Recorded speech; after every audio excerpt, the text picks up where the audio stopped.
How to redeem your eBay gift card. Hello everyone, welcome back to our channel, The Solution Guy. In today's video I will simply show you how you can redeem your eBay gift card, so just make sure to watch the video till the end.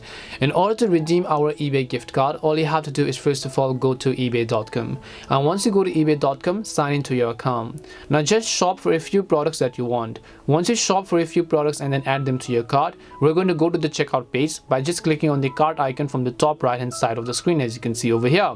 Once I click on the cart icon, you can see I've added 2 products to my cart. Now I'll just go to the checkout section over here.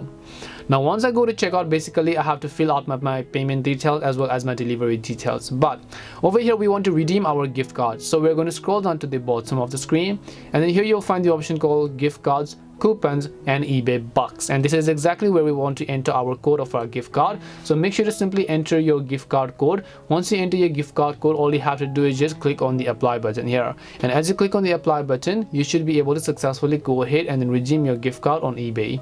And that's all it takes to redeem your eBay gift card. As you can see, you have to use them while you're shopping for a product. We hope the video was really helpful, and if it did help you, then make sure to leave a like and subscribe to our channel. If you have got any more questions, feel free to leave them down. Thank you very much for watching, and see you in the next video.